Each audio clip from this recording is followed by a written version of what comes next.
आज है हिस्ट्री का सेकंड वीडियो। फर्स्ट वीडियो अगर आप लोगों ने नहीं देखा है तो जाके जरूर देखो। और कल का जस्ट हम थोड़ा सा है ना रिवाइज कर लेते हैं। तो कल हमने ये पढ़ा था कि फादर ऑफ हिस्ट्री आखिर होते कौन है। ठीक है, तो आप हिस्ट्री जब स्टार्ट करें तो आपको ये पता होना चाहिए कि फादर ऑफ हिस्ट्री हेरोडोटस को बोलते हैं और इन्होंने एक बुक लिखी थी हिस्टोरिका। अब आपको एग्जाम में बहुत ज़्यादा जो इंपॉर्टेंट पूछा जाता है दैट इज कैलेंडर के बारे में, यानी कि संवत के बारे में। कैलेंडर की भैया कौन सा संवत किसने निकाला था। फॉर एग्जाम्पल अगर मैं बात करूँ विक्रम संवत की, तो आपको मैंने एक ट्रिक बताया था V5। तो V5 से आपको क्या ध्यान में रखना था कि ये जो विक्रम संवत है ये 57 BC में आया था। शक संवत 78 AD में आया था, यानी कि S को आपको क्या कर देना है, 8 कर देना है, तो ये क्या बन जाएगा 78 AD। अब आपको ध्यान में रखना है कि ये जो गुप्ता संवत है, ठीक है, यानी कि गुप्ता पीरियड जब कब स्टार्ट हुआ था 320 AD। ठीक है, और ये गुप्ता पीरियड को किसने स्टार्ट किया था आपको बिल्कुल ध्यान में रखना है, चंद्रगुप्त मौर्य ने। शक संवत जो है आपको ध्यान में रखना है कि ये कनिष्क ने स्टार्ट किया था। ठीक है, उसके बाद हर्ष जो संवत था, यानी कि हर्ष कैलेंडर स्टार्ट किया था हर्षवर्धन ने 606 AD में। ठीक है, हिजरी और मुस्लिम अगर हम बात करेंगे कैलेंडर की, तो ये आपका किसने स्टार्ट किया था, मोहम्मद साहब ने, और ये कब स्टार्ट किया था 622 AD में। अकबर ने जो संवत स्टार्ट किया था उसे हम दीने इलाही बोलते हैं, और ये अकबर ने कब स्टार्ट किया था 1583 AD में। ठीक है, और आपको यहाँ पे ये ध्यान रखना है कि जो चावल है सबसे पहले ये चाइना से आया हुआ था, जो गेहूं और बार्ले है ये सेंट्रल एशिया से आया हुआ था, वेस्ट सेंट्रल एशिया, और मक्का जो है आपका सेंट्रल एशिया से ये आया हुआ था। अब कल हमने बात की थी कि आपको बहुत बार ऐसा क्वेश्चन पूछता है कि जो कॉटन है वो सबसे पहले कौन से सिविलाइजेशन से आया था या फिर कौन से कंट्री से आया था। तो आपको ध्यान में रखना है कि जो कॉटन है वो इंडस वैली सिविलाइजेशन से आया था, यानी कि इंडिया से आया था। हमने कल पढ़ा था कि जो स्टोन एज है वो 3 पार्ट्स में आपका बटा हुआ है। ठीक है, सबसे पहले पैलियोलिथिक एज आता है, यानी कि जिसको हम बोलते हैं old stone age. Mesolithic as आता है जिसको हम बोलते हैं middle stone age, and that is third जो होता है वो न्यूलिथिक स्टोन एज होता है, यानी कि जो न्यू स्टोन एज होता है।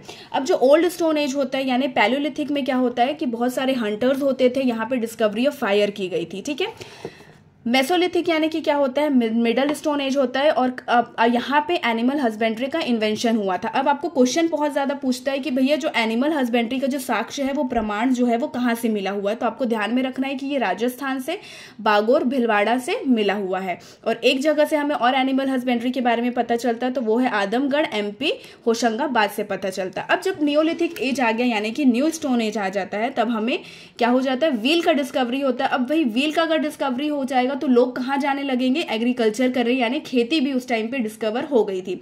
अब आपको यहाँ पे ध्यान रखना है कि ये जो एग्रीकल्चर का हमने जो प्रमाण है वो कहाँ से मिलेगा, हमको यूपी लहुरा देव संत मीराबाई नगर से आपको ये मिल जाएगा। अब एनटीपीसी में बहुत ज्यादा एक क्वेश्चन या फिर रेलवे में पूछा जाता है कि भाई कार्बन डेटिंग क्या होती है और यूरेनियम डेटिंग क्या होती है। तो आपको ध्यान में रखना है कि कार्बन डेटिंग क्या होती है, जब हमें जो हमारे फॉसिल्स होते हैं, जब हमें ये जानना रहता है कि ये जो फॉसिल है ये कितने पुराने हैं, यानी कि ये कितने साल पुराने हैं या फिर इसकी एज क्या है, तो ये कौन सा होता है। तो मैंने आपको बताया था कि इसको जानने के लिए CF आपको ध्यान में रखना है या फिर FC, क्योंकि FC से आपको कैसे याद रखना है कि FC रोड जो है वो पुणे में रहता है। ठीक है, पुणे में है, तो आपको ध्यान रखना है F से फॉसिल और यहाँ से कार्बन डेटिंग, ये टेक्निक है जो यूज होती है। अब हम आ जाते हैं यूरेनियम डेटिंग। यूरेनियम डेटिंग मतलब एज ऑफ अर्थ की, जो हमारा पृथ्वी है वो कितने साल पुराना है, तो उसका एज अगर हमें निकालना है तो ये होता है यूरेनियम डेटिंग से। ठीक है, अब हमें ये ध्यान रखना है बिल्कुल कि जो पहला एनिमल है, ठीक है, सबसे पहला एनिमल की डोमेस्टिकेशन कौन से एनिमल की हुई थी, तो वो कुत्ता था। ठीक है, कौन सा पहला ऐसा टूल था जो हमने यूज किया था, वो एक्स हैंड था। फर्स्ट मेटल जो हमने यूज किया था वो था कॉपर। अब आपको यहाँ पे ध्यान रखना है जो भीमबेटका है ये एक वर्ल्ड यूनेस्को हेरिटेज साइट है। भीमबेटका बहुत बारी पूछा गया है, ये एक पैलियोलिथिक साइट है। तो आपको ध्यान में रखना है कि BP, ठीक है, BP यानी कि भीमबेटका और Palaeolithic site Abdullaganj Raisen district MP में ये पाया जाता है। और भीमबेटका को जिन्होंने एक्सकवेट किया था यानी कि जिन्होंने इसकी खुदाई की थी वो है VS वाकड़कर। 1957 से 1958 तक इन्होंने किया था, और ये किसके लिए एकदम प्रसिद्ध है, फॉर एंशिएंट रॉक पेंटिंग। ठीक है, अब हमें यहाँ पे आज क्या पढ़ना है, कुछ नियोलिथिक साइट्स है जो आपके एग्जाम में पूछता है। ठीक है, सबसे पहले आपको ध्यान में रखना है बर्ज होम। ये जो बर्ज होम है ये कहाँ पे आपको मिलेगा, कश्मीर में मिलेगा, और इससे जो डिस्कवर किया था उसका नाम है D. पीटरसन एंड टेरा। और यहाँ पे बर्ज होम में एक्चुअली पाया क्या गया था, एक्सकवेट क्या किया गया था कि जब हम इंसान कोई मर जाता, जब हम उसे दफनाते हैं तो उसके साथ हम क्या करते हैं, डॉग को भी उस टाइम पे दफनाया जाता था, मतलब found buying a man along, burying a man along with dog. ठीक है, अब एक होता है गुफर काल। गुफर काल भी कहाँ पे आपका श्रीनगर में है। इसमें क्या होता है, पॉटर्स कश्मीर केव, यानी कि ये कुछ कश्मीर केव था, कश्मीर में एक केव हुआ करता था जहाँ पे पॉटरीज वगैरह बनती थी। ठीक है, यहाँ पे आपको क्या देखने को मिलेगा कि भैया एग्रीकल्चर भी आपको यहाँ पे मिल जाएगा, एनिमल हस्बेंड्री भी आपको यहाँ पे मिल जाएगी साक्ष्य। ठीक है, और स्पाइसेस जो हमारे मिर्च मसाले होते थे, किचन के सारे सामान होते थे, वो कहाँ पे मिलते थे, हमको गुफर काल में मिलते थे। ठीक है, अब हम आ जाते हैं यहाँ पे मेहरगढ़ में। तो आपको बिल्कुल ध्यान रखना है, ये मेहरगढ़ जो है वो हमारे इंडिया में तो है ही नहीं, ये कहाँ पे है, पाकिस्तान और बलूचिस्तान में है। मेहरगढ़ से हमें रेक्टेंगुलर हाउसेज मिले थे मेड ऑफ रॉ ब्रिक्स। ठीक है, नाउ यहाँ पे 3 types of wheat and barley हमको मिले थे। तो क्वेश्चन कभी कभी पूछ देता है कि भैया 3 टाइप्स ऑफ व्हीट और बार्ले हमको कहाँ से मिला था, तो आपको बिल्कुल ध्यान में रखना है कि मेहरगढ़ से मिला था। अब ये जो महदहा है, ठीक है, ये महदहा कहाँ पे है, आपका गंगा रिवर के पास है, विंध्या रीजन में।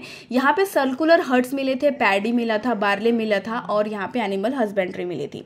अब यहाँ पे जो कोल्डी हवा है यूपी की, वो बहुत ज़्यादा इंपॉर्टेंट है। कोल्डी हवा कहाँ पे है, इलाहाबाद में है। यहाँ से हमको राइस जो मिला था वो ऐसा है कि प्रमाण जो हमें इंडिया में ही नहीं मिला था, ये वर्ल्ड का ऐसा फर्स्ट साइट था जहाँ पे हमको पूरे वर्ल्ड में पहली बार राइस का प्रमाण मिला था। तो आपको क्वेश्चन आ सकता है कि इंडिया अलोंग विथ वर्ल्ड में सबसे पहले जो हमारा ऐसा कौन सा साइट था जहां पे हमें राइस का प्रमाण मिला था, तो वो होता है कोल्डी हवा।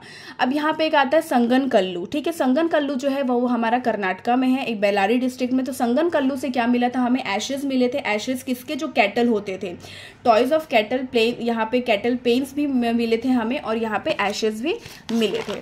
ठीक है, अब हम आ जाते हैं यहाँ पे पिकली हल में। ठीक है, तो पिकली हल भी आपको ध्यान में रखना है कि कर्नाटका में है।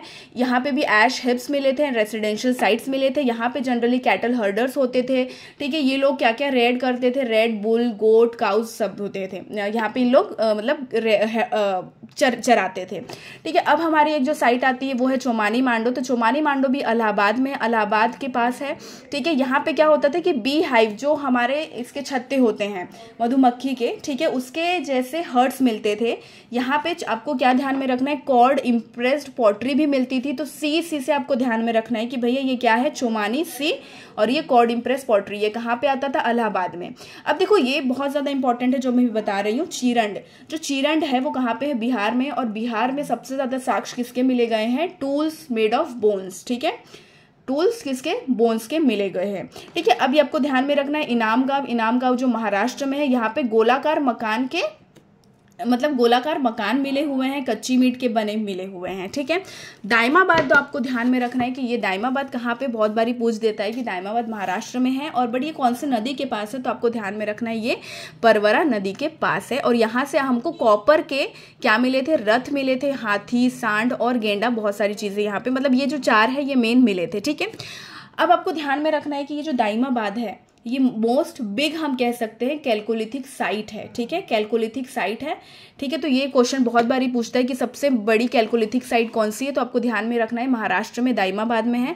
और यहाँ पे एक हम देख लेते हैं नवदा टोली। नवदा टोली कहाँ पे है, एमपी में है, और इसको किसने एक्सकवेट किया था, HD संकलिया ने किया था। नवदा टोली से कहाँ पे है, ये नर्मदा रिवर के पास है। और इसका मेन खासियत बात यह है कि यहाँ से हमको ब्लैक पेंटेड पॉटरी मिली हुई थी। ठीक है, तो आज के लिए इतना ही। आई होप आप लोगों को जो वीडियो है अच्छा लगा होगा, तो प्लीज़ चैनल को लाइक एंड सब्सक्राइब जरूर करें। तब तक के लिए बाय बाय।